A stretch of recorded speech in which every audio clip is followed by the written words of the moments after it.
الشیطان الرجیم بسم اللہ الرحمن الرحیم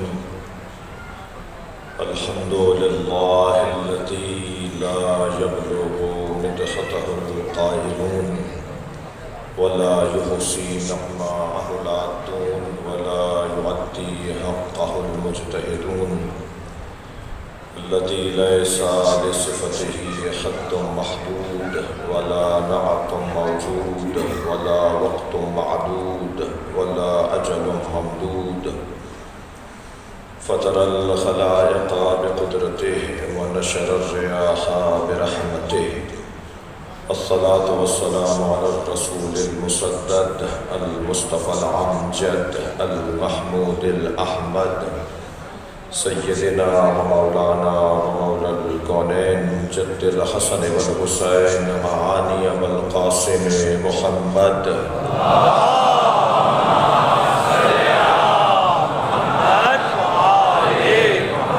وآله الطيبين الطاهرين المعصومين الذين قال الله إنما يريد الله ليذهب عنكم الرجس أهل البيت ويطهركم تطهيرا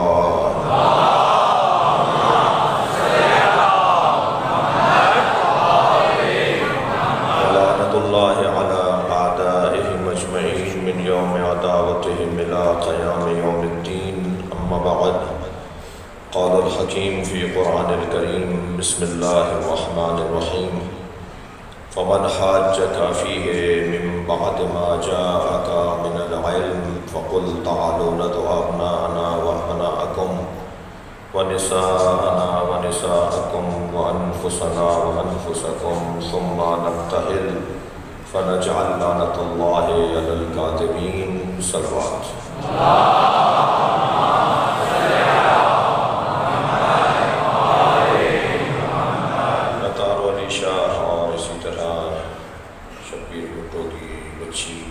آپ کے ذہنوں میں بھی جو مریض ہیں ان سب کی شفائے کلی کے لیے صلوات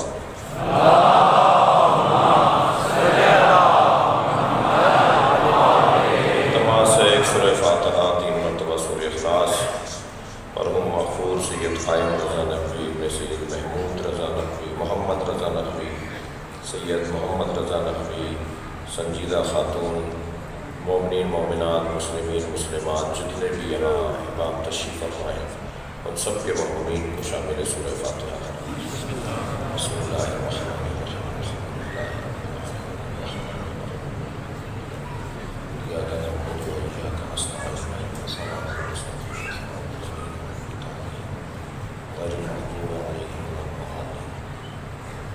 بسم اللہ الرحمن الرحیم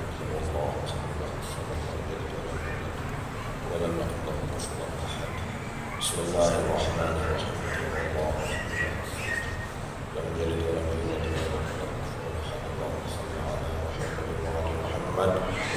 سورہ مبارکہ آل عمران آیت 60 پروردگار عالم اپنے اس کلام میں عظمت اہل بیت کا ایک باب روشن کر رہا ہے فمن حاجک فیہ من بعد ما جاءک من العلم بس جو علم آ جانے کے بعد بحث کرے کٹ حجتی کرے ضدیت کرے تسلیم نہ کرے تو ان لوگوں سے پھر مباہلہ ہوگا۔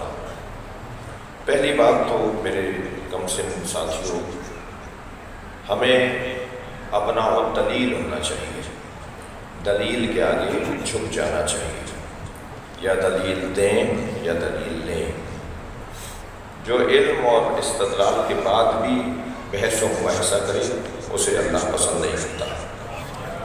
بات یہ ہے کہ گفتگو دلیل سے ہونی چاہیے اور گفتگو معتدل اور انتہائی سنجیدگی سے ہونی چاہیے، اور علم اور دلیل کے بعد بحث کی کوئی گنجائش نہیں رہنی چاہیے۔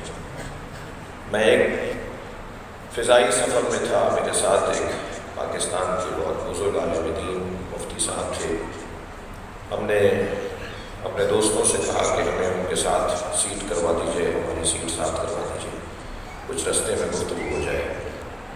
گفتگو کے درمیان بہت ساری باتیں ہوئیں، ان میں سے ایک بات میں نے ان سے کہا کہ آپ اپنے دوستوں سے کہیے اپنے دوستوں سے کہیے کہ وہ ہمارے خلاف اسلحہ نہ اٹھائیں، وہ ہمارے خلاف بندوقیں نہ اٹھائیں، وہ ہمارے خلاف نامناسب غیر مہذب زبان استعمال نہ کریں، بلکہ ہمارے خلاف کتابیں لکھیں، ہمارے خلاف قلم اٹھائیں، ہمارے خلاف تحریریں لے کر آئیں۔ کہنے لگے بڑے حوصلے کی بات ہے، بڑے جگر کی بات ہے، آپ یہ جو دعوت دے رہے ہیں۔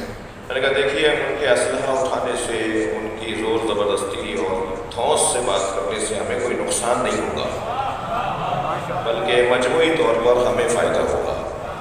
اگر سیاست بھی کرنی ہے تو پھر ہم تو کہیں گے کہ جی ایسے لوگوں کو بولنے دیجیے، اس لیے کہ اب سے 50 سال پہلے امریکہ میں، کینیڈا میں، لندن اور مغربی ممالک میں ایک امام بارگاہ بھی نہیں تھا، کوئی جلوس نہیں نکلتا تھا، کوئی مجلس نہیں ہوتی تھی۔ پاکستان میں اتنا حسینیوں کو مارا گیا کہ پوری دنیا میں حسینیت پھیل گئی۔ لہٰذا ہمیں تو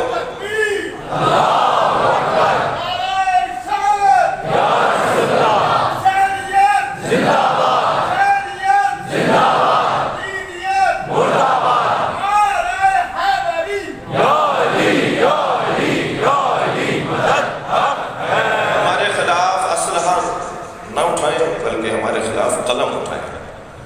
تو کہنے لگے بڑے حوصلے کی بات ہے۔ میں نے کہا مفتی صاحب، سوال کا ہونا ہے نہیں ہے، جواب کا نہ ہونا ہے،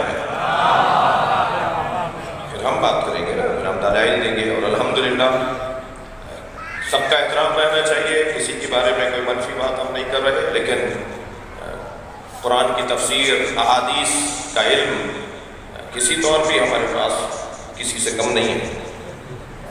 بلکہ میں ایک جملہ یہی کہہ دیتا ہوں کہ کوئی یہ حق نہیں رکھتا کہ ہمارے بارے میں رائے دے کہ کون مسلمان ہے اور کون غیر مسلم ہے۔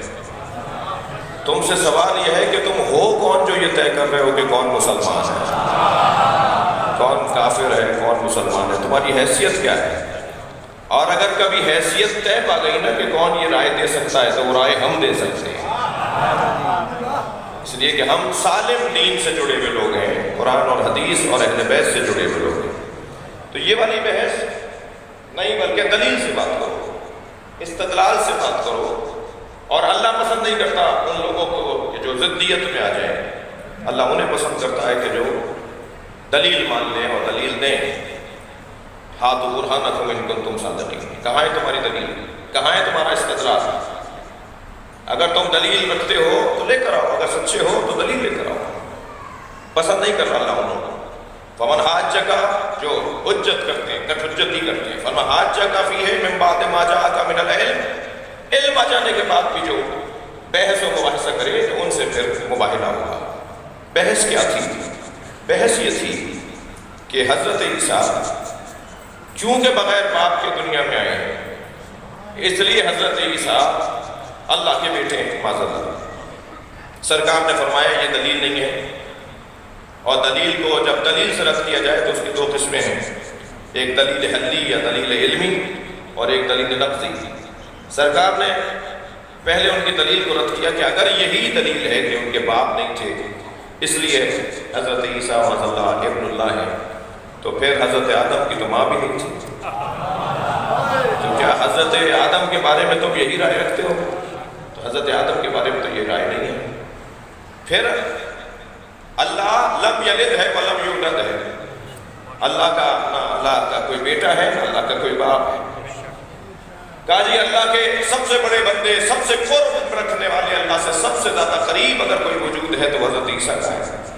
تو سرکار نے اس کا جواب یہ دیا کہ ان کان للرحمن ولد، اگر رحمان کے لیے کوئی ولد ہوتا فانا اول العابدین، میں سب سے پہلا بندہ ہوں،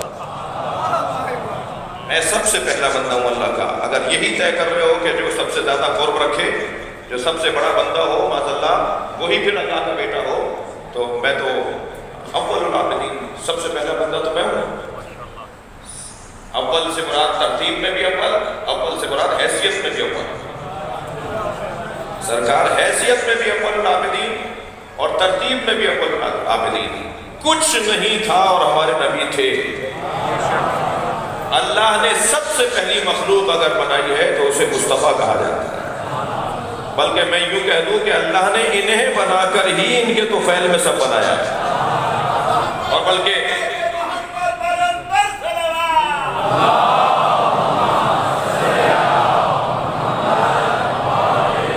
اگر سرکار دو جہاں کی عظمت کے باب میں دیکھا جائے تو مجھے تو ایسا لگتا ہے کہ اس کائنات میں اللہ کو سوائے مصطفیٰ کے کوئی نظر ہی نہیں آتا۔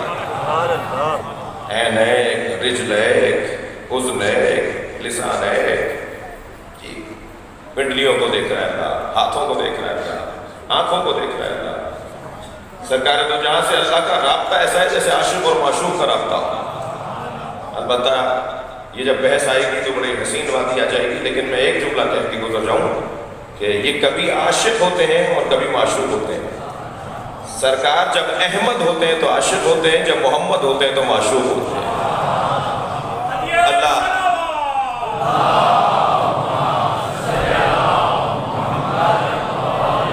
مجلس میں یقیناً نعروں کی ہماری مجلس کا، ہماری تہذیب کا حصہ ہے، میں اس سے تو نہیں روک سکتا، لیکن پھر مجھے 2 گھنٹے کی پڑھنی پڑے گی مجلس، کیونکہ اگر میں وہ وقت نکالوں کہ جو میرے دوستوں کی عقیدتوں کا وقت ہے تو پھر مجھے 2 گھنٹے کی پڑھنی ہوگی۔ اجازت ہے پھر 2-4 نہیں بسم اللہ کہا ہے، بسم اللہ ابھی بھی 2-4 نہیں کہا۔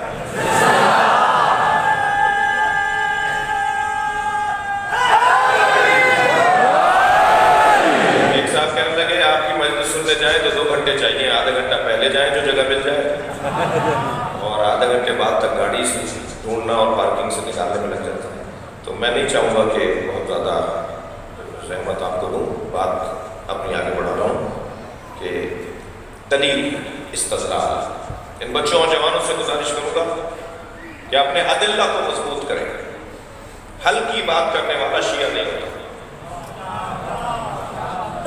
مضبوط بات، محکم بات، اہل بیت کا چاہنے والا مضبوطی سے بات کرتا ہے۔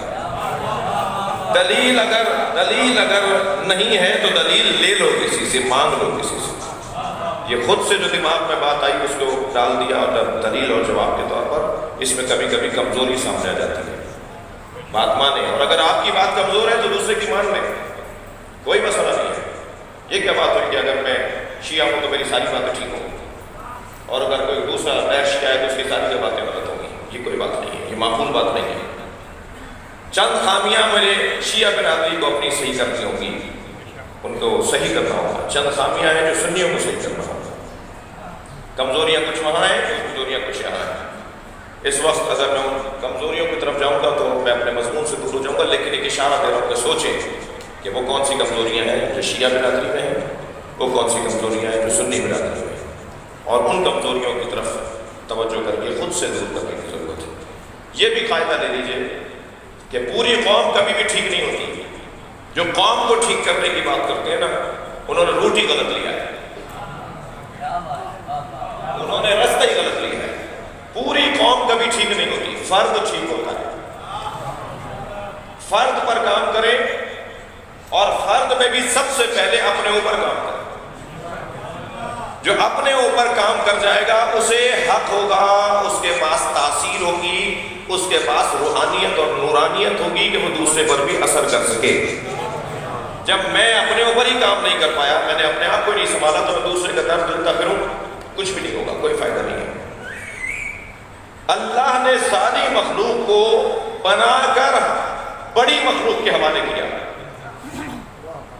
پتھروں کو خلق کیا، انہیں پودوں کے حوالے کر دیا، اس لیے کہ پودے نباتات جمادات سے افضل، جمادات کو خلق کیا، انہیں حیوانات کے حوالے کر دیا، کیونکہ نباتات سے افضل حیوانات، حیوانات کو خلق کیا، انسان کے حوالے کر دیا، کبھی سواری کے لیے، کبھی غذا کے لیے، کبھی مال کی ترسیل کے لیے، جانوروں کو انسان کے حوالے کر دیا۔ انسان کو کس کے حوالے کیا؟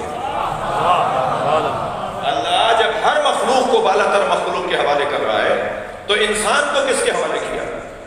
عزیزان گرامی توجہ چاہوں گا، انسان کو اللہ نے خود انسان کے حوالے کیا ہے۔ یا ایھا الذین آمنوا علیکم انفسکم، اے صاحبان ایمان تمہیں تم پر واجب کیا گیا ہے۔ اپنے اوپر غور کرو، بس اپنے اوپر توجہ کرو بس. جب میں اپنے اوپر غور کر کے اپنے آپ کو سنبھال لوں گا تو خود بخود میرے اختیارات بڑھتے چلے جائیں گے. سارا مسئلہ ہی ہے کہ میں اپنے آپ کو نہیں جانتا. ساری مشکل ہی یہ ہے کہ مجہول ترین مخلوق انسان ہے. یہ پودوں پر تو ڈاکٹر ہو جاتا ہے, یہ پتھروں پر تو پی ایچ ڈی ہو جاتا ہے, یہ فلکیات کے اوپر تو ڈبل پی ایچ ڈی ہو جاتا ہے, مگر اپنے بارے میں سادہ زبان میں کہوں پانچویں پاس بھی نہیں ہوتا. اپنے آپ کو جانتے ہی نہیں ہے کہ میں کیا ہوں. سب سے بڑی خامی انسان کی یہ ہے کہ انسان اپنے آپ کو نہیں جانتا. بس جس دن میں نے اپنے آپ کو پہچان لیا, ہم نے فرد نے اپنے آپ کو پہچان لیا, وہی دن میری انسانیت کا پہلا دن ہوگا. توجہ چاہوں گا. اور پہچاننے کا مطلب کیا ہے؟ توجہ میری طرف رہے. آپ اتنا جائیے, اور جگہ نہیں ہے, میں آپ سے وجہ سے ڈسٹرب ہوں. ایک سلوات پڑھے محمد والے. ایک بات کر رہا ہوں, شاید کسی قابل ہو. مجھے اپنے آپ کو پہچاننا ہے, مجھے اپنے آپ کو جاننا ہے, مجھے اپنے اوپر غور کرنا ہے. ہر وجود کی قیمت وہی ہے جو اس کا مقصد ہے. ہر وجود کا مقصد وہی ہے جو اس کی قیمت ہے. اس مائک کا مقصد کیا ہے؟ وہی اس کی قیمت ہے. یہ جو کیمرہ میری تصویر کو محفوظ کر رہا ہے, اس کی قیمت کیا ہے؟ جو اس کا مقصد ہے. اگر یہ اپنے مقصد سے ہٹ جائے گا تو اس کی قیمت کچھ بھی نہیں ہے. اگر یہ مائک میری آواز کو کئی برابر کر کے پیش نہ کرے جو اس کا مقصد ہے, تو اس کی کوئی قیمت نہیں. اس کی قیمت جب لگے گی جب یہ اپنے مقصدیت پر پورا اترے گا. اللہ نے لاکھوں مچھر بغیر مقصد کے نہیں بنائے. اللہ نے کروڑوں مکھیاں بغیر مقصد کے نہیں بنائی. متوکل کی ناک پر بار بار مکھی آ کے بیٹھ رہی تھی, بار بار اسے جھڑ رہا تھا. الجھ کر امام نقی کو دیکھ کر کہنے لگا, اللہ نے مکھی کیوں بنائی ہے؟ میرے مولا نے بے ساختہ فرمایا, متکبروں کے غرور کو مٹانے کے لیے. اللہ نے کسی مچھر کو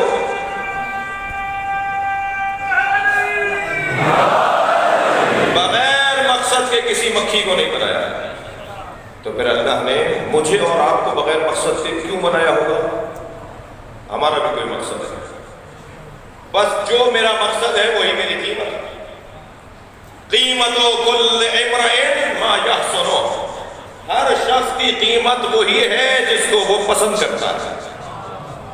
اب اس وقت میری اور آپ کی قیمت لگی ہوئی ہے جسے عزاداری کہا جاتا ہے. یہ عزاداری میری قیمت ہے. جو بھی مطمع نظر ہوگا, جو بھی مجھے جس سے پیار ہوگا وہی میری قیمت ہے. جس چیز سے مجھے محبت ہوگی وہی میری قیمت ہے. لہذا اسی لیے تو معیار محبت کو بلند کیا گیا ہے. اپنا معیار پسند کو بلند کرو, اپنی چاہت کو بلند کرو, اپنی طلب کو اونچا کرو, اپنی خواہشات کو بلند کرو تاکہ تمہاری قیمت بڑی ہو جائے.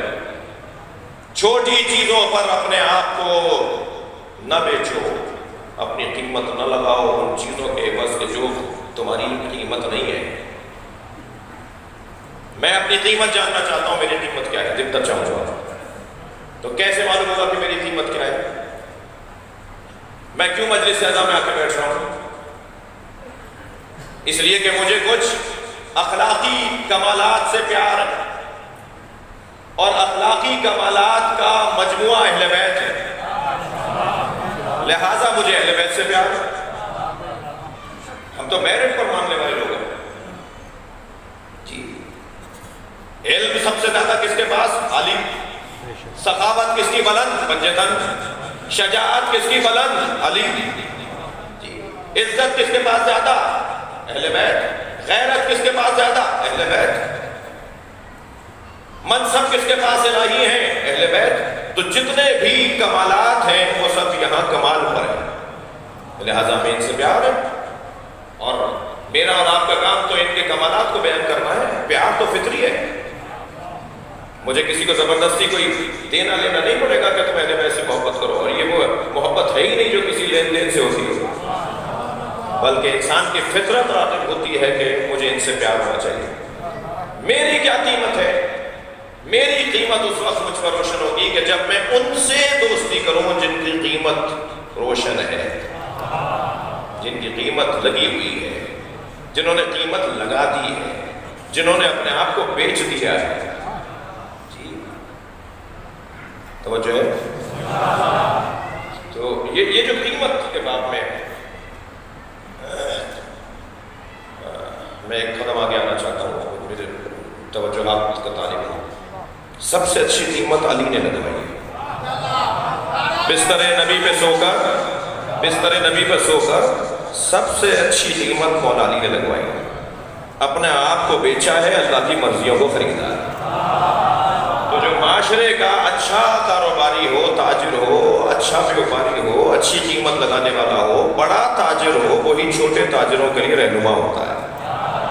جب بازار عکاظ میں پوری دنیا کے تاجر آتے تھے نا مکے میں، تو پہلے جناب خدیجہ کے گھر جاتے تھے، انہیں کھانا کھلایا جاتا تھا، انہیں آرام کی جگہ دی جاتی تھی.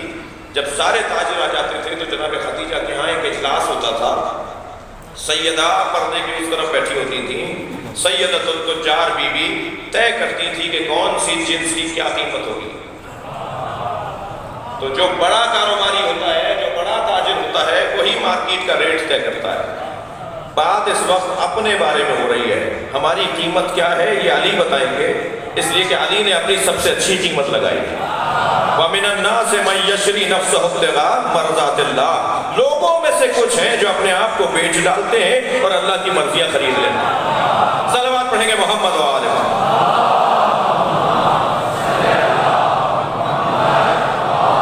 اب علی مولا نے سب سے اچھی قیمت لگائی. اب مولا سے ہی پوچھتے مولا ہماری قیمت کیا ہے؟ وہی بتائیں گے ہماری قیمت کیا ہے. نہج البلاغہ میں علی فرماتے ہیں خبردار یاد رکھنا تمہاری قیمت جنت. لا تبیعوها الا الجنہ. خبردار اپنے آپ کو نہ بیچنا مگر جنت کے عوض. عزیزو علی نے ہماری قیمت جنت بتائی ہے، اور یہ جنت علی نے بتا کر ہم پر احسان کیا ہے کہ اس سے کم نہیں بیچنا، زیادہ سے زیادہ مل جائے تو لے لینا. جنت ہماری کم قیمت ہے، زیادہ قیمت نہیں ہے. کم سے کم جنت. پلاٹ، مکان، جائیداد، زمین، فلیٹ، گاڑی، بنگلہ، یہ ہماری قیمت نہیں ہے. بھائی بھائی پر مقدمہ کر رہا ہے زمین کے چکر میں تو قیمت لگا دی نا اپنی. نہیں، ہماری قیمت جنت، اور جنت بھی کم سے کم قیمت. زیادہ سے زیادہ قیمت کیا ہے؟ سورہ زمر وَسِيقَ الَّذِينَ اتَّقَوْا رَبَّهُمْ إِلَى الْجَنَّةِ زُمَرًا. کچھ لوگوں کو جنت میں دھکا دے کر لے جایا جا رہا ہوگا. تو پوچھیں گے وہ لوگ کہ جو جنت کے خواہاں ہیں، طالب ہیں، جنت چاہتے ہیں، وہ کہیں گے یہ کون ہے جنہیں دھکا دے کے جنت میں لے جا رہے ہیں اور جا بھی نہیں رہے، جنت میں بھی نہیں جانا چاہ رہے، یہ کون ہے؟ آواز آئے گی ہم حداث الحسین. جنت ان کی کم قیمت لگی ہے، یہ حسین کو دیکھنا چاہتے ہیں. سلوات پڑھیں گے عظمت حسین کا.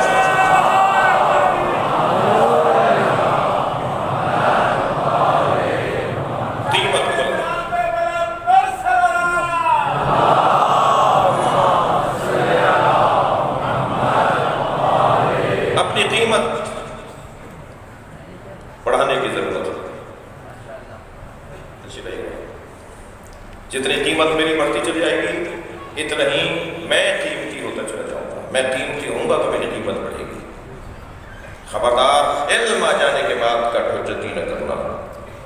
اور اگر کوئی ایسا کرے تو پھر میرے حبیب ان سے کہہ دو تعالوا ندعو ابناءنا، ہم لے آتے ہیں اپنے بیٹوں کو، وابناءکم، تم لے آؤ اپنے بیٹوں کو، ونساءنا ونساءکم، ہم لے آتے ہیں اپنی بیٹیوں کو اور تم لے آؤ اپنی بیٹیوں کو، اور ہم لے آتے ہیں اپنے جیسوں کو، انفسنا. ترجمہ یہ نہیں ہوگا کہ ہم اپنے نفسوں کو لاتے تو عربی ہے، اردو بولو نا. ہم اپنے نفسوں کو لاتے تو اپنے نفسوں کو لاؤ. اردو کیا ہوگا؟ ترجمہ کیا ہوگا؟ ہم اپنے جیسوں کو لاتے ہیں، تم اپنے جیسوں کو لاؤ. بڑا شوق ہے امت کے ایک طبقے کو کہ نبی جیسا بولے، کہ ہم نبی جیسے ہیں، نبی ہم جیسے ہیں. صرف ایک وجود ہے جسے نبی جیسا کہا گیا ہے، وہ ہے علی.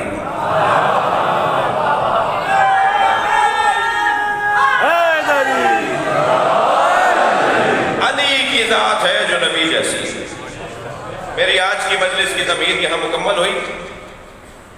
کیوں بار بار مولا علی کی بات کریں؟ کیوں علی کا ذکر زیادہ کیا جائے؟ کیوں ہر محفل کا عنوان علی؟ کیوں ہر مجلس کا عنوان علی؟ اس لیے کہ جتنا علی کا ذکر ہوگا اور وہ بھی اہتمام کے ساتھ ہوگا. اسی مجلس کے اندر اگر میرے برادران ہیں جو میں نے کہ دوستوں نے اگر انتظام اچھا نہ کیا ہوتا تو یا ان سے اختلاف ہوتا یا لوگ کم ہو جاتے کہ بھائی انتظام اچھا نہیں ہے، مائک صحیح نہیں چل رہا، پنکھے نہیں چل رہے تھے. مثال اگرچہ یہی میں کہہ دوں کہ یہ مرکز ہے آپ کا، یہ اسلام آباد کا مرکز ہے، ہمارے داخلی مسائل نرم گرم ہوتے رہتے ہیں، ہوتے رہیں گے، شیعوں کی تاریخ ہی ہے، لیکن امام بارگاہ بننا چاہیے اور شان سے بننا چاہیے.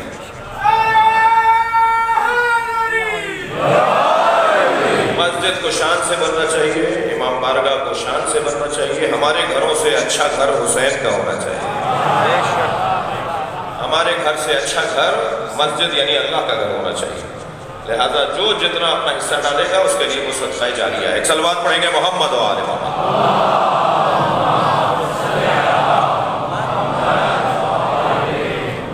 توجہ کر رہا ہوں، توجہ چاہوں گا آپ سے، توجہ چاہوں گا. کیوں مولا علی کی بات زیادہ ہو؟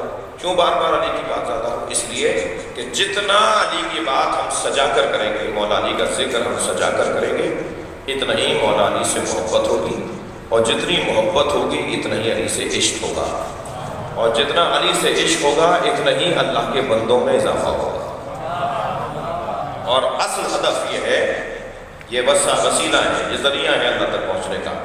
اصل ہدف یہ ہے کہ یخرج الناس من عبادت الناس الی عبادت الرحمن، لوگوں کو نکالا جائے بندوں کی بندگی سے اللہ کی بندگی کی طرف.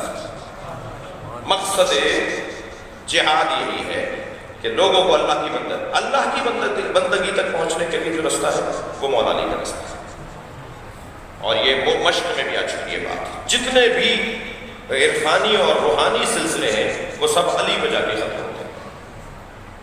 جتنے بھی صوفی اور جتنے بھی عرفانی سلسلے ہیں وہ سب، میں نام نہیں لے سکتا، 13-14 سلسلے ہیں، وہ سب کے ساتھ مولا علی پر جا کے، سب کا مرشد علی،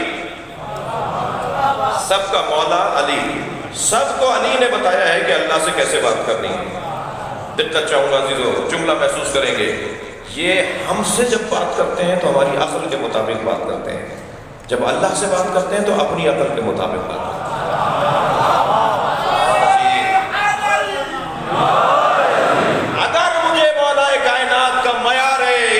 دیکھنا ہے تو مجھے مولا کی دعاؤں کو دیکھنا. اگر مولا سجاد کا معیار عرفان دیکھنا ہے تو دعاؤں کو دیکھنا ہوگا.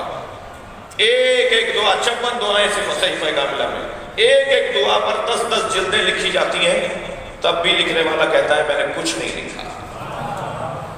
ہم اس گہرائی میں نہیں اوپر اتر پاتے، اس کی گہرائی، اس کی تہ تک نہیں پہنچ پاتے جو امام نے ایک جملہ بھی کہا. یہ بتائیں گے کہ اللہ سے بات کیسے کرنی ہے. اسی لیے جتنے بھی علی کے مرید ہیں، وہ حضرت شہباز قلندر ہو، وہ شاہ عبداللطیف بھٹائی ہو، وہ حضرت جلال الدین ہو، وہ حضرت امام بری ہو، وہ حضرت عبداللہ شاہ غازی ہو، وہ اجمیر شریف میں خواجہ صاحب ہو، وہ غریب نواز ہو، جتنے بھی بر صغیر میں اور پھر دنیا میں جتنے بھی علی کے مرید ہیں، ان سب کو اللہ نے عزت بنام علی عطا کی ہے.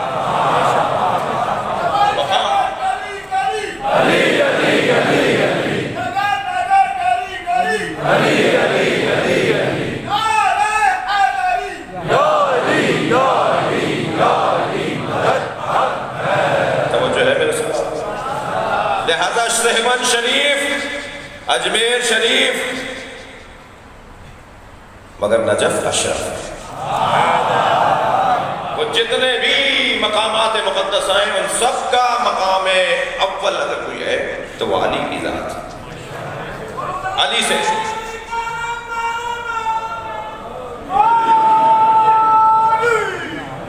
توجہ کر رہے ہیں آپ حضرات؟ یہ محبتوں کا، آپ کی عقیدتوں کا انداز ہے. اور میں ایک منزل آگے آنا چاہتا ہوں. عشق ہے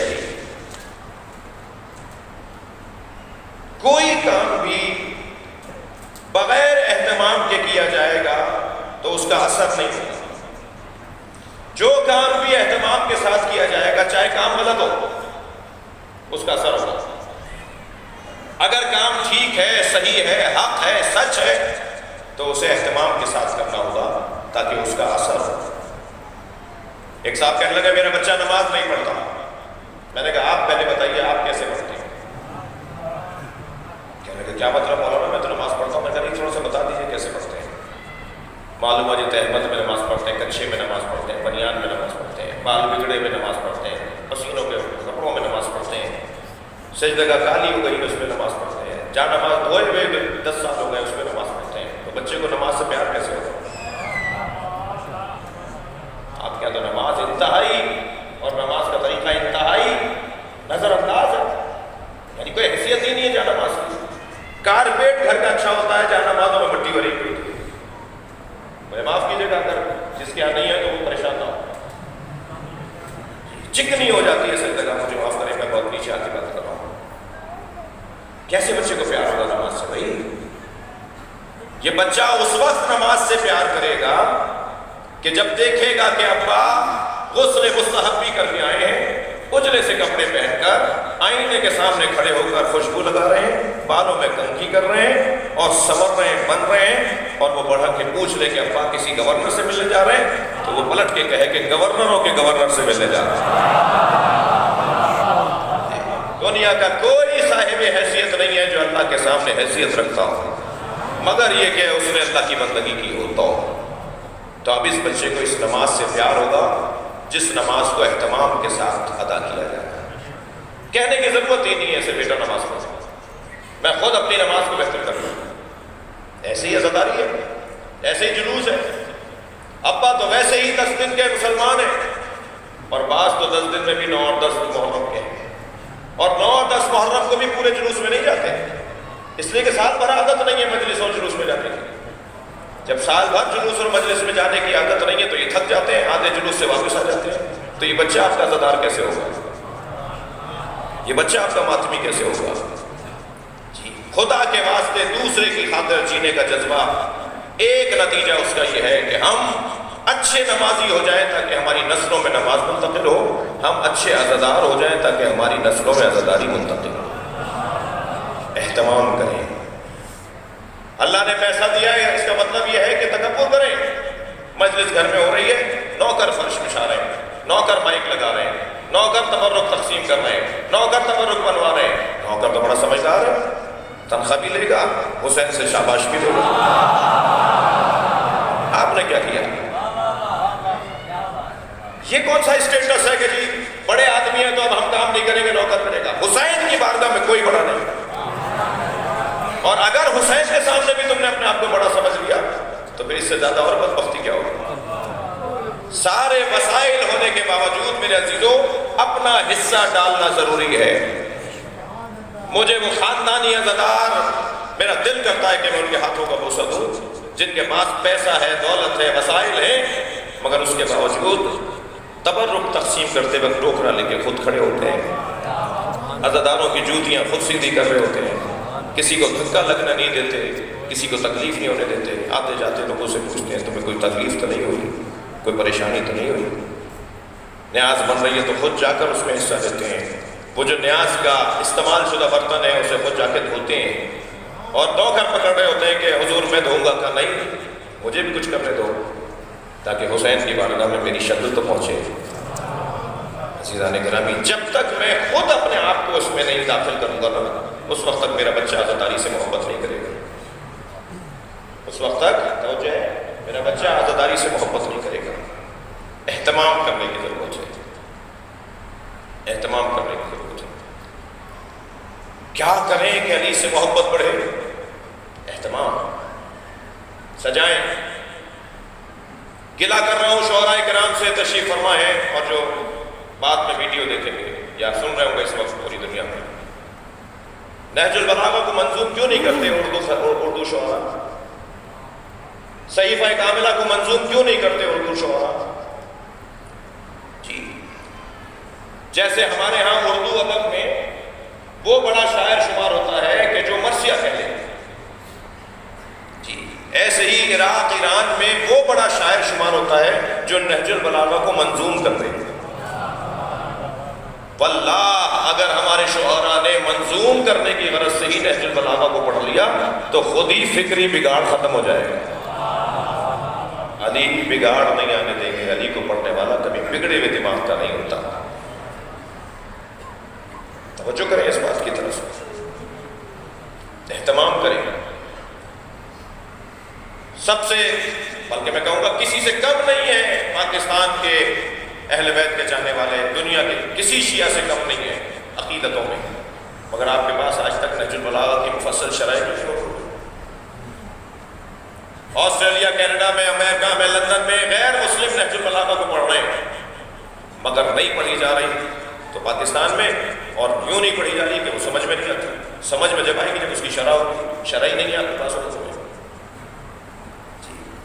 کچھ کام ہو رہا ہے، کچھ کام ہو رہا ہے، لیکن اب ہو رہا ہے کچھ کام. گزشتہ تو 4-5 سالوں سے نہیں کیا کام ہے. صحیح فیصد زیادہ کی شرح ہمارے یہاں ہی ہے. ماشاء اللہ نعرہ تو ہم اچھا لگاتے ہیں اور لگانا چاہیے، اس کا بھی اپنا کام ہے، ضرورت ہے.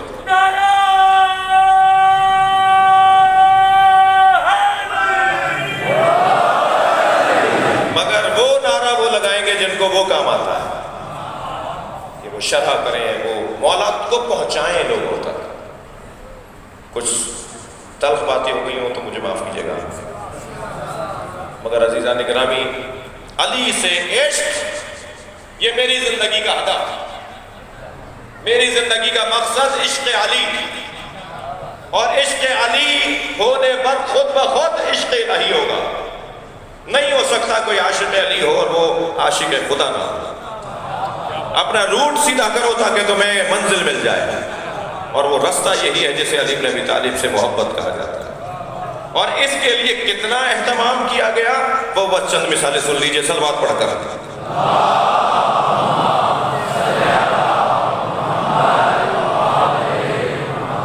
کتنا اہتمام کیا گیا، نبی کو عاشق علی بنایا گیا. سب سے زیادہ، سب سے بڑا عاشق علی نام بتانے جا رہا ہوں. علی کے سب سے پہلے عاشق کو محمد کہا جاتا ہے. سرکار دو جہاں سے بڑا کوئی علی کا عاشق ہی نہیں. اور عشق علی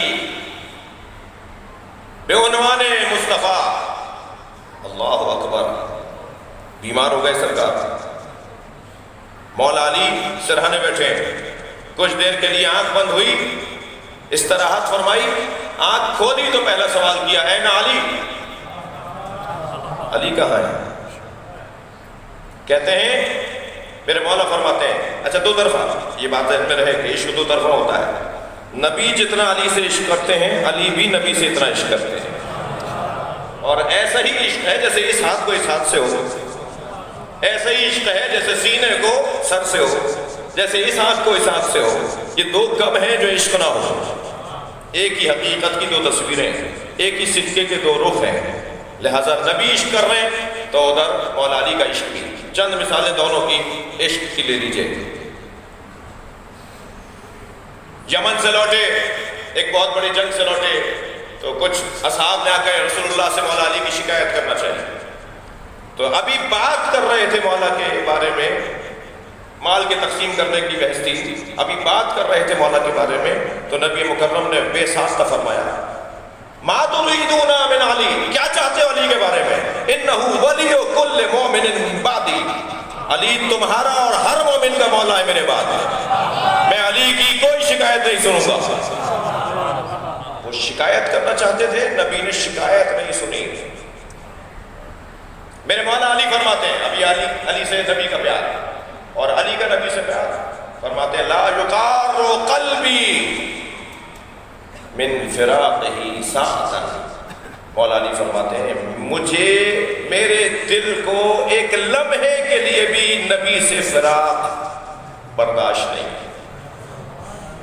میں ایک لمحے کا فراق بھی نبی مکرم سے برداشت نہیں کر سکتا. میں علی نبی کے بغیر نہیں رہ سکتا. بھائی بھائی بنا رہے ہیں سرکار، فلاں تم فلاں کے بھائی، فلاں تم فلاں کے بھائی.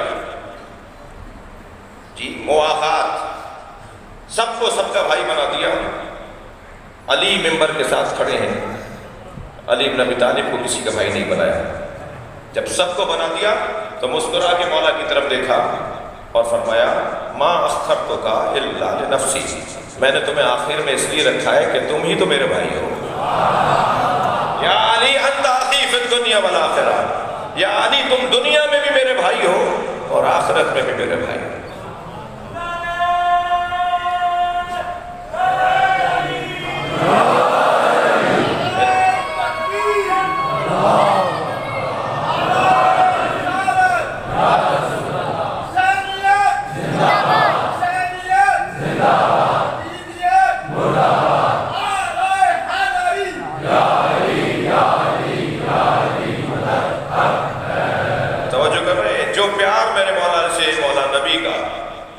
گئے ہیں میرے مولا یمن تو علی کی روانگی پر دعا کی، اور روزانہ صبح شام نبی کی دعا، الہی لا یموتنی حتی نرا، یا اللہ مجھے موت نہ آ جائے جب تک علی کو نہ دیکھا، میرے علی کو مجھے عطا کر دے۔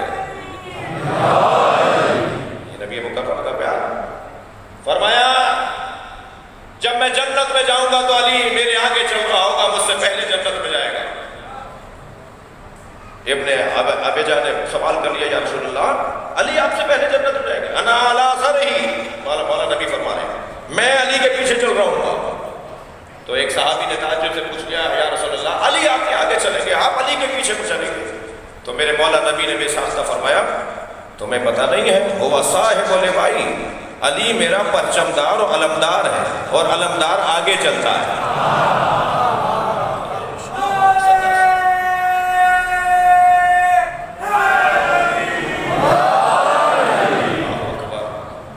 مثالیں دے رہا ہوں آپ کو مولا نبی کے پیار کی۔ میرے مولا نبی فرماتے ہیں میں معراج پر جب بھی گیا، اچھا یہ جملہ بتا رہا ہے کہ معراج ایک سے زیادہ دفعہ ہوئی ہے، قرآن میں ایک معراج کا ذکر ہے، علامہ نے لکھا ہے کہ معراج نبی کو 120 مرتبہ ہوئی ہے، اور بار بار سرکار اور کئی بار سرکار معراج پر گئے ہیں، اور جو سرکاری اور آفیشل سفر تھا وہ ایک ہی تھا، باقی جب چاہتے تھے چلے جاتے تھے۔ اچھا علامہ ذیشان درجوادی نے تو دو مصرے بڑے حسین کہے۔ ذیشان درجوادی کہتے ہیں کہ ایک شب کا ذکر کیا ہے جانے والے عرش پر، تیری ساری زندگی معراج ہی معراج ہے۔ من معراج سرکار فرماتے جب بھی میں معراج پر گیا، عشق علی دیکھیے، مقام اور عظمت علی دیکھیے، جب بھی میں معراج پر گیا تو اللہ نے مجھے حکم دیا فقر منی سلام، علی کو مجھے اللہ کا سلام پہنچانا، اور آ کر کہتے تھے یا علی اللہ نے تمہیں سلام بھیجا ہے۔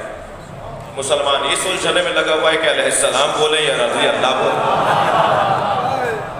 جس علی کو اللہ سلام بھیجتا ہو تمہارے بھیجنے نہ بھیجنے سے کوئی فرق نہیں پڑتا۔ صلوات پڑھیں گے محمد و آل محمد۔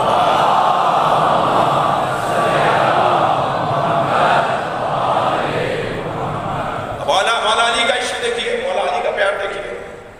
نبی کی رحلت کے 10 سال بعد کسی نے کہا یا علی آپ خضاب کیوں نہیں کرتے، بال سفید ہو گئے؟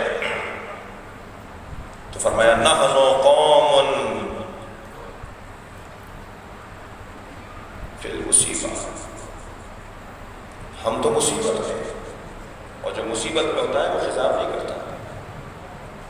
یا علی کون سی مصیبت؟ کل نبی کا سوگ 10 سال بعد، نبی کی رحلت کے 10 سال بعد علی سے کہا جا رہا ہے، کہہ رہے ہیں نحن قوم فی المصیبہ، ہم مصیبت زدہ ہو۔ کیا مصیبت ہے؟ نبی کی رحلت ہو گئی، اس سے بڑھ کر اور مصیبت ہے؟ مولا حسن لے آئے مولا علی کے سامنے ایک شربت کا، بابا ایک شربت بنایا ہے، فرمایا اس میں کیا ڈالا ہے؟ کہ یہ چیزیں ڈالی ہیں۔ فرمایا نہیں، لا یاکل النبی، میرے نبی نے اسے نہیں کیا، میں نہیں کیا۔ بحث حرام حلال کی نہیں ہو رہی کہ کیا حرام ہے جو نبی نے نہیں کیا، جو نبی نے نہیں کھایا اس کو کھانا حرام ہے، یہ بحث نہیں ہو رہی، بحث عشق کی ہو رہی ہے، بات عشق کی ہو رہی ہے۔ نبی نے میرے یہ شربت کو نہیں لگایا، میں بھی نہیں کروں۔ جب آتے تھے گھر میں مولا مولا نبی کھڑے ہو جاتے تھے اور ایسے لپٹتے تھے جیسے بہت مدت بعد ملاقات ہوئی، اور امہات المومنین اور اہل بیت حتی حسنین اور جناب زہرا وہ بھی وہاں سے اٹھ جاتے تھے کہ اب رازداری کا موقع ہے، اور مولا نبی اور مولا علی تنہائی میں بیٹھے گفتگو کرتے تھے۔ اور پیار ایسا ہے کہ ایک دن کہنے لگے یا علی، ہلکی ہلکی بارش برس رہی ہے، فوار پڑ رہی ہے، چلو صحرا میں چلیں۔ دونوں بھائی مولا نبی اور مولا علی صحرا میں گئے، وہاں جا کر بیٹھے، کچھ راز کی گفتگو کی اور کہا علی کسی چیز کی خواہش ہے؟ فرمایا جنت کا کوئی پھول کھلوائیے۔ سرکار نے ارادہ فرمایا جبریل 5 انار جنت کے لے کر آئے۔ کہا یا رسول اللہ ایک آپ کا ہے، ایک علی کا ہے، ایک حسن کا ہے، ایک حسین کا ہے، ایک زہرا کا ہے، یہ 5 انار جنت کے ہیں۔ ایک انار سرکار نے کھایا، ایک انار مولا علی نے کھایا، 3 انار رومال میں باندھ لیے۔ لے کے چلے، رستے میں ایک محترم شخصیت نظر آئی، انہوں نے بڑھ کر کہا یا علی آپ کے ہاتھ میں کچھ ہے، ہمیں بھی دے دو۔ علی سے کوئی مانگے اور علی نہ دے؟ میرے مولا نے رومال کھولا تو انار غائب، رومال اٹھایا تو انار پلٹ آئے، لا کے جناب زہرا کو دیا، حسنین کو دیا، اور پھر نبی سے پوچھا یا رسول اللہ انہوں نے انار مانگے، میں نے جب دینا چاہے تو انار نہیں تھے۔ فرمایا جنت کا میوہ سوائے معصوم کے کوئی کھا نہیں سکتا۔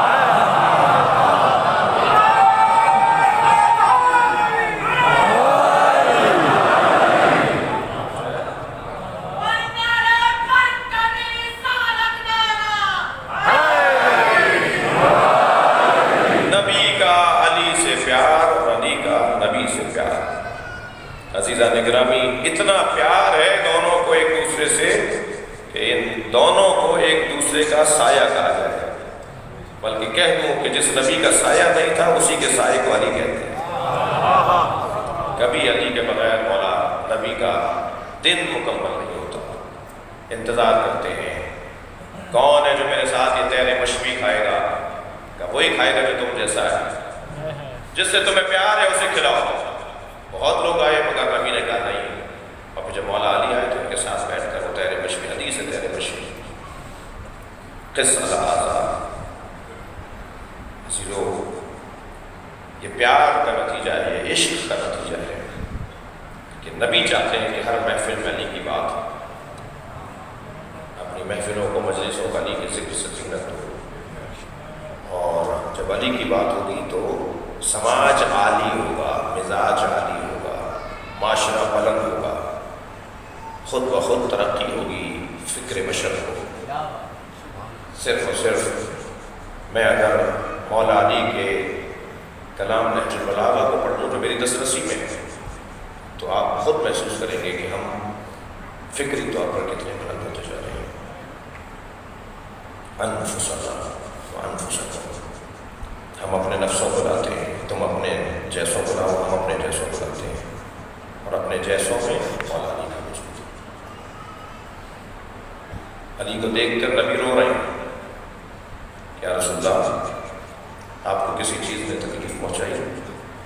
فرمایا میں جب تمہیں دیکھتا ہوں تو میں سوچتا ہوں میرے بعد تم پر کیا گزری گی۔ اے علی، ہاتھ پکڑ کر کہا علی مجھ سے وعدہ کرو، میری وجہ سے تمہیں تکلیفیں اٹھانا پڑیں گی مگر تم تلوار نہیں اٹھاؤ گے۔ یا رسول اللہ، اللہ اور اللہ کا رسول جو چاہتا ہے وہی ہوگا۔ کہ علی وعدہ کرو تمہاری زوجہ پہ ہاتھ اٹھایا جائے گا مگر تم بدلہ نہیں لو گے۔ فرماتے ہیں اگر میں نے رسول اللہ سے عہد نہ کیا ہوتا،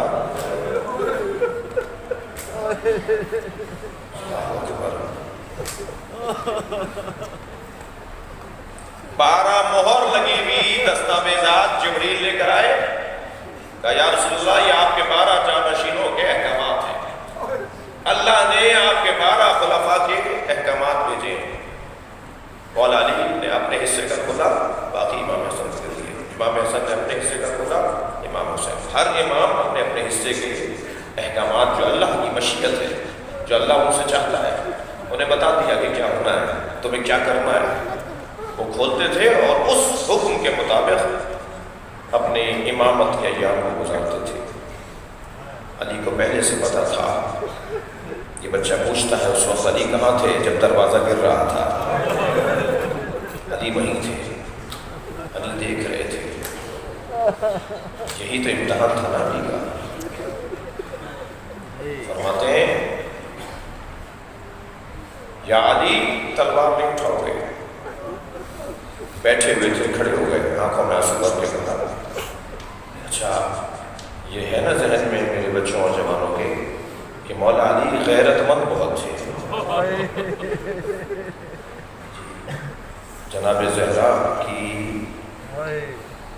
میت جنازہ جب اٹھا رہے تھے تو امام حسن سے پوچھا کہ تابوت کے نیچے کوئی ہے؟ میں ایک سایہ محسوس کر رہا ہوں. فرمایا بابا ہماری بہن زینب اماں کو قبر تک پہنچانے ہمارے ساتھ جا رہے تھے. فرمایا تابوت کو رکھ دو، زینب کو گھر پہنچا دیا. میں نہیں چاہتا کہ زینب کا سایہ بھی کوئی دیکھ لے.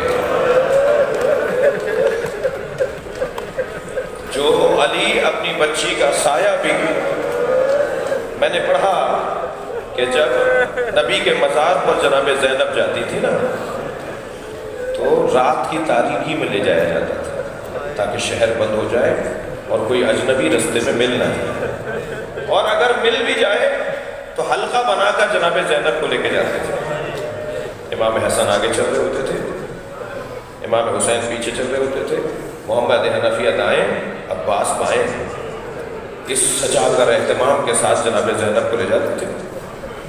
جب مدینے میں بی بی سوار ہو رہی تھی تو جیسے ہی بیت الشرف سے جناب زینب باہر آئی تو وہاں سے عباس آگے بڑھے، وہاں سے علی اکبر آگے بڑھے، اور سنیں گے مولا حسین نے بھی کرسی چھوڑ دی، آگے بڑھ کر سہارا دیا. پوچھا تو معلوم ہوا یہ علی کی بیٹی زینب ہے. اللہ آپ کو شام بی بی کی قبر کی زیارت کا شرف عطا کرے. جب جائیں نا جناب زینب کی زیارت کے لیے تو زیارت نامہ ضرور پڑھیے گا. زیارت نامے کے پہلے ہی صفحے پہ لکھا ہوا ہے سلام ہو اس زینب کبریٰ پر کہ جب 11 محرم کو اونٹ پر بٹھائی جا رہی تھی تو وہ نہر کی طرف اشارہ کر کے آواز دے رہی تھی عباس اٹھو اپنی بہن کو سوار کرواؤ، تم نے مجھے مدینے میں سوار کیا تھا. اجرکم اللہ، اجرکم اللہ. آوازیں بلند ہیں، اللہ آپ کو اس کا اجر و ثواب عطا فرمائے. جو رونے آئے ہیں تکلف کر کے نہیں رونے، آنکھوں سے آنسو تو سب کے جاری ہیں، لیکن جب آپ کی آوازیں بلند ہوتی ہیں تو امام جعفر صادق دعا دیتے ہیں، مولا رضا دعا دیتے ہیں، امام محمد باقر مصلی بچھا کر رونے والوں کے لیے دعا دیتے ہیں. اہل بیت کی آرزو ہے اہل بیت پر اور امام حسین پر گر گیا. مولا علی کہاں تھے؟ مولا وہیں تھے، مولا دیکھ رہے تھے. تبھی تو مولا کو اول مظلوم کہا گیا. سب سے بڑا مظلوم علی. اللہ اکبر. ایک صاحب کہنے لگے میں نے اپنی زوجہ کو ایک تماچا مارا، ہمارا جھگڑا چل رہا تھا، انہوں نے مجھے پھر ایک جملہ کہہ دیا، میں نے غصے میں آ کر اپنی زوجہ کو ایک تھپڑ مار دیا. 3 دن کے بعد مجھے احساس ہوا کہ مجھے مارنا نہیں چاہیے تھا. میں نے اپنی بیوی سے، وہ فرماتے ہیں میں نے اپنی بیوی سے معافی مانگی، مجھے معاف کر دو، میں نے تم پہ ہاتھ اٹھایا. تو کہنے لگے میری زوجہ مجھ سے کہتی ہے آئندہ کبھی ایسا ہو تو اتنا خیال کیجیے گا میرے بچوں کے سامنے نہ ماریے گا. جب آپ مار رہے تھے میری بیٹی دیکھ رہی تھی، وہ 3 دن سے بخار میں ہے اور کہتی اماں آپ کو بابا نے مارا. سنیں گے عزادارو، امام حسن ایک گلی سے نہیں گزرتے تھے. مدینے کی ایک گلی تھی جس سے امام حسن نہیں گزرتے. جب وہ گلی آتی تھی رستہ بدلتے تھے. کسی نے پوچھا مولا آپ اس گلی سے کیوں نہیں گزرتے؟ فرمایا میری ماں زہرا پر ہاتھ اٹھایا گیا. اجرکم اللہ، اجرکم اللہ. اللہ کسی غم میں نہ رلائے سوائے غم اہل بیت میں بھی رونے رلانے والا. جب مجلس میں بلند آوازوں سے آپ روتے ہیں تو میں نے کل بھی کہا تھا خیال رہے کہ کوئی ایک آواز کسی امام کی بھی آ رہی ہے جو غصہ لے رہے ہیں.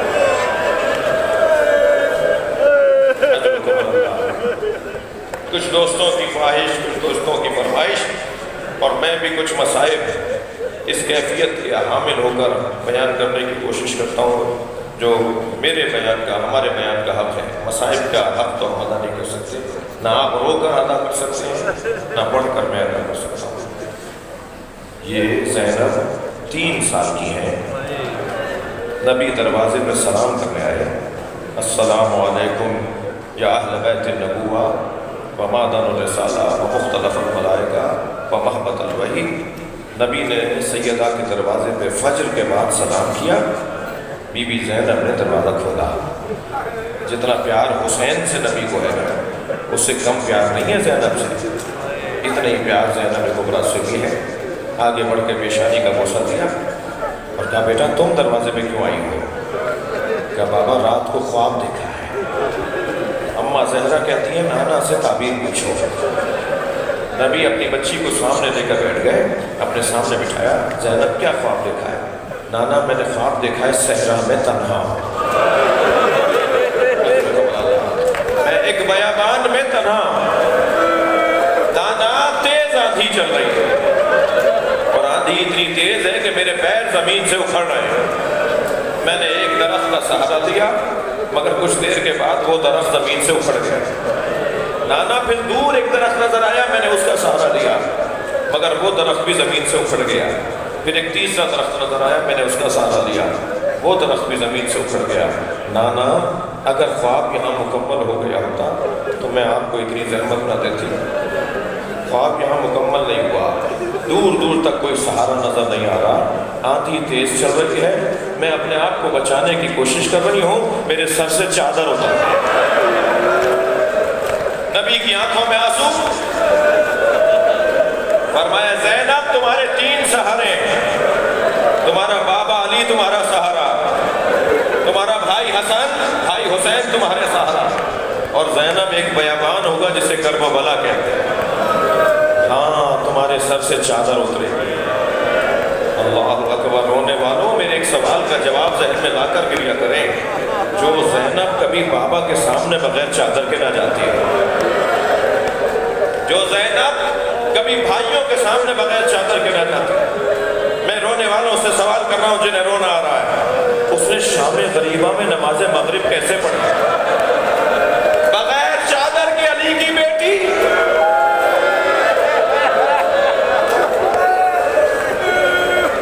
جب کہا ہوگا نا اللہ اکبر،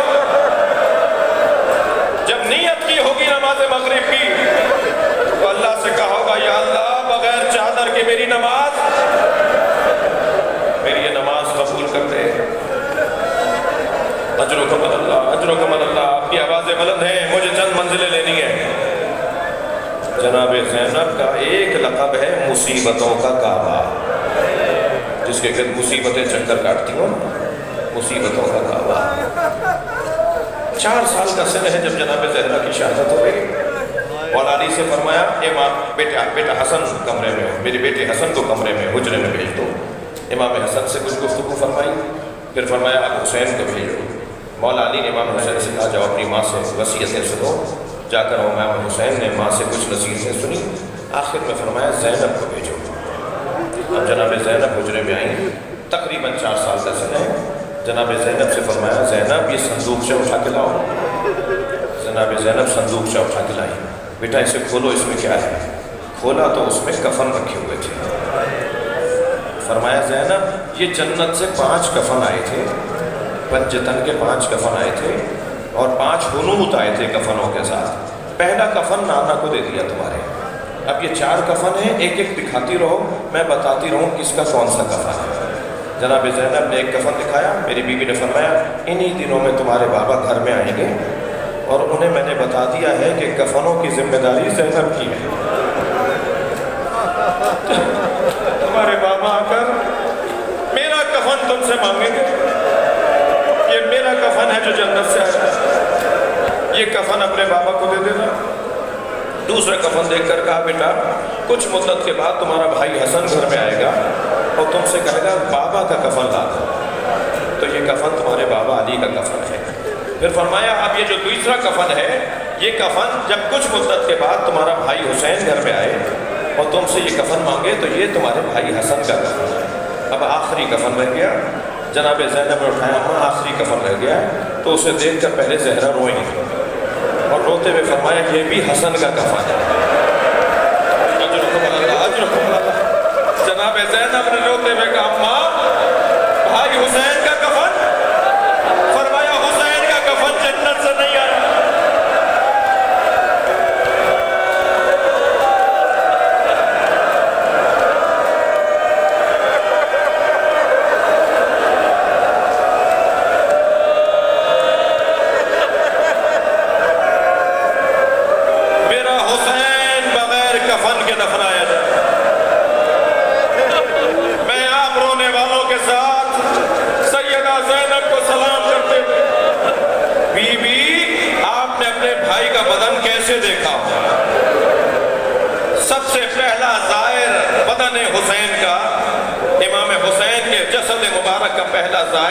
امام سجاد، اللہ کسی بیٹے کو باپ کا ایسا لاشا نہ دکھایا ہے۔ رو رہے ہیں نا، امام کی پسلیاں کمر سے نکل رہی تھیں، امام کے بدن پہ گھوڑے دوڑائے گئے تھے۔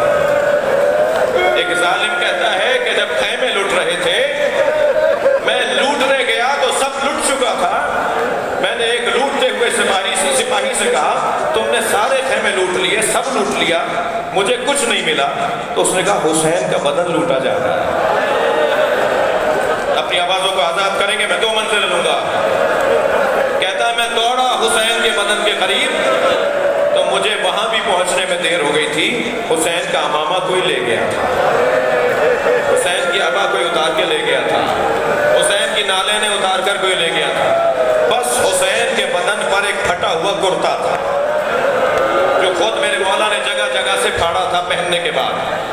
کہتا ہے میں نے اس پھٹے ہوئے کرتے کو دیکھا تو میں نے کہا کہ اس کی تو کوئی قیمت نہیں ملے گی، تو میں وہ کرتا حسین کے بدن پہ چھوڑ کر جانے لگا، تو اچانک میری توجہ ہوئی کہ حسین نے اس کرتے کو روکنے کے لیے کمر میں پٹکا باندھا ہوا ہے، تو میں نے کہا اس پٹکے کی قیمت مل جائے گی۔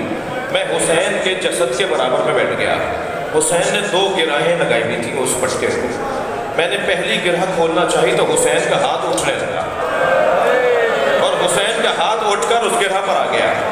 یہ ظالم کہتا ہے آیت اللہ نظری منفرد نے ان مصائب کو لکھا ہے قصہ کربلا کے اندر، یہ ظالم کہتا ہے میں نے مکمل طاقت سے حسین کا ہاتھ ہٹانا چاہا مگر حسین کا ہاتھ ہٹ نہیں رہا تھا، تو میں نے خنجر نکال دیا۔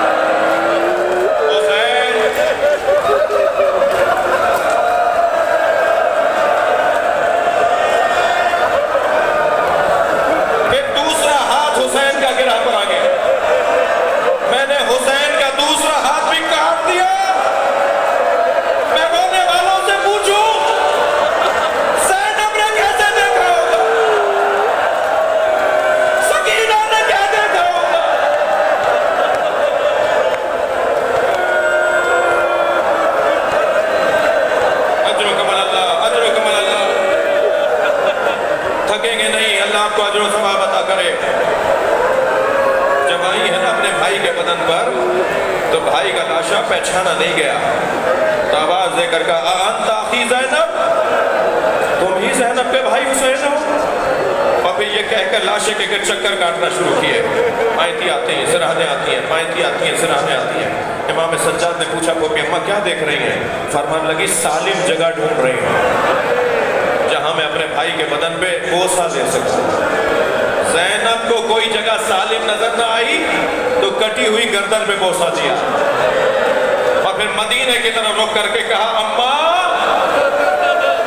میں نے بھائی کے بدن پر کوئی جگہ سالم نہ دیکھی، اور پھر بیٹھ گئی اپنے بھائی کے بدن کے برابر میں اور لاشے کو دیکھ دیکھ کے رونے لگی۔ امام سجاد نے پرسہ دیا، وہ بھی اماں آپ عالم ہے غیر معلم ہے، حوصلہ کیجیے۔ فرمان لگی زین العابدین دیکھ رہے ہو میرے بھائی کے بدن پہ دھوپ آ گئی ہے، میرے سر پہ چادر نہیں ہے۔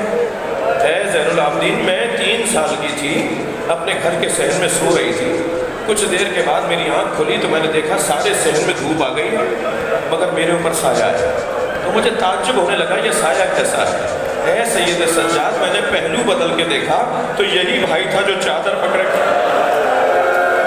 کہیں میری بہن پہ دھوپ نہ آ جائے۔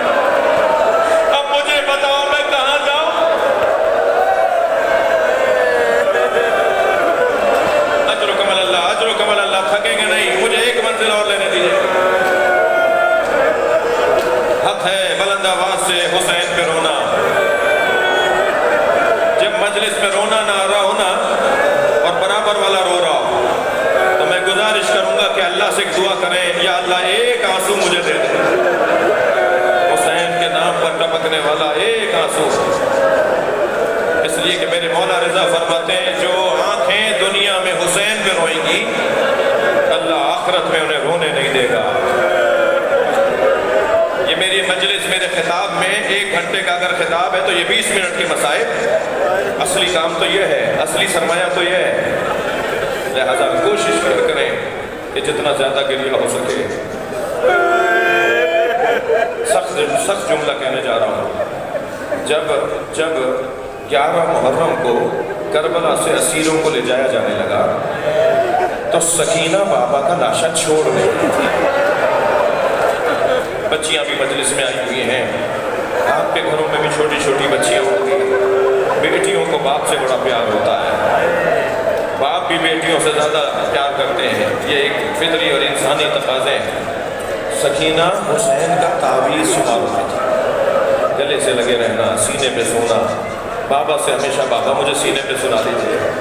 کبھی ایسا نہیں ہوتا تھا کہ حسین گھر میں آئے تو پوچھے نہیں میری سکینہ کہاں ہے، کبھی ایسا نہیں ہوتا تھا باہر جائیں تو سکینہ سے آخر میں رخصت نہ لیں۔ اس بچی سے بابا کو بڑا پیار، بابا کو اس سے بڑا پیار، اسے بابا سے بہت پیار۔ جب قافلہ جانے لگا نا، سکینہ اپنے بابا کا لاشا چھوڑ نہیں رہی تھی، مجھ سے بیان نہیں ہو پائے گا، اللہ کرے میں اشاروں میں کنایوں میں بات کر جاؤں۔ سکینہ بابا کا لاشا چھوڑ نہیں رہی تھی تو ایک شخص آگے بڑھا، ایک ہاتھ میں تازیانہ،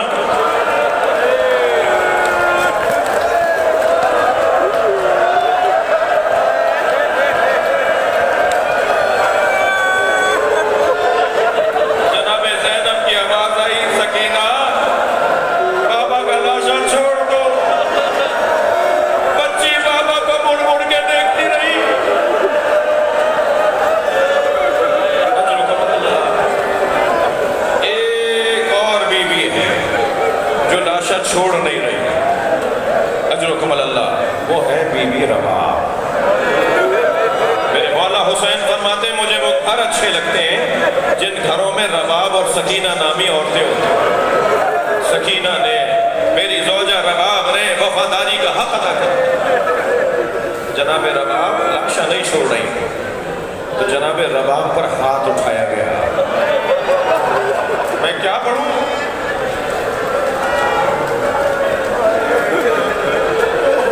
رونا تو اسی کا۔ تو اپنے شوہر، اپنے والی، اپنے مولا حسین کا لاشا دیکھ کر کہا میں آپ کا لاشا دھوپ میں چھوڑ کر جا رہی ہوں، میں کچھ نہ کر پائی مگر ایک وعدہ کرتی ہوں جب تک زندہ رہوں گی کبھی سائے میں نہیں بیٹھوں۔ جناب رباب جب تک زندہ رہی کبھی سائے میں نہیں بیٹھوں۔ جو اب تک نہیں روئے ہیں اپنی آوازوں کو بلند کریں گے۔ ابو حمزہ صومالی کہتے ہیں واقعہ کربلا کے بعد میں امام سجاد سے ملنے گیا، کنیز نے مجھے صحن سے گزار کر حضرت کے حجرے تک پہنچایا۔